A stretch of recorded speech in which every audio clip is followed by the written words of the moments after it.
ପ୍ରତିଷ୍ଠାତା ଥିଲେ ହୃଦାନନ୍ଦ। ପ୍ରତିଟି ଲୋକଙ୍କ ଜୀବନ ଧାରଣ ମାନ କିପରି ବୃଦ୍ଧି ପାଇବ ସେଥିଲାଗି ସେ ରାଜନୀତି गोटे ऐतिहासिक कथावस्तु को छाती साहित्य कर आगू को नौथुवा माटी असुराली एठारे शीत महोत्सव 2024 अनुष्ठित होउछि जो भारत वर्षर प्रखर राष्ट्रवादी चिंतानायक वक्ता पुष्पेंद्र कुलश्रेष्ठ महोदय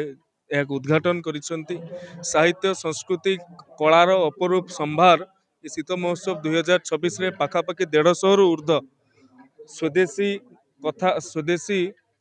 उत्पाद स्वदेशी सामग्री हस्तशिल्प कुटीर शिल्प को प्रदर्शित करा जाइछि। पुस्तक मेलार मध्य आयोजित होइछि। तेणु प्रधानमंत्री जो स्वप्न अच्छी माननीय मुख्यमंत्री जो आह्वान अच्छी जे भारत वर्ष आत्मनिर्भर हम से शीत महोत्सव 2026 एवं पॉलिसी मेला जहाँ उर्मास तरफ होउछि ताहा एक बड़ योगदान अवदान होउछि। ता सहित मध्य स्थानीय कलाकार मानक ओडिशार कलाकार मानक भारत वर्षर लोकनृत्य लोकगीत लोकवाद्यर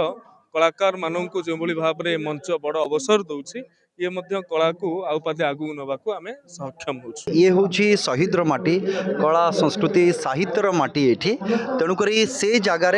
जो महोत्सव ये भाव में भव्य आयोजन करा पर्टिकुलर कहते जो पुस्तक जो स्टल गुड़िक लगी यहाँ गोटे बहुत खुशी लगिला मत ये जिनस एवं बहुत बहुत धन्यवाद जनईबी माननीय मंत्री सान भाई मोर सूर्यवंशी सूरज महोदय को बाकी समस्त आयोजक को जिला प्रशासन को मत निमंत्रित करने नुहे मत आमंत्रित करने जगार तेणुक मोर सौभाग्य जे भी आम एमती गोटे माटी को वीर माटी को आम आसुचे जो भारत वर्षर इतिहास ओडिशार कला साहित्य संस्कृति प्रत्येकटी जिनस जो जड़ित होती थाए आस्था जो जड़ित होती थाए ता सहित एत भल पाइबा समस्तंकर सो केबे भी आसिले मो पाखे कौन भाषा नहीं कहवाई मनटा किंतु पूरी जाऊँ आज्ञा एति तो कहि।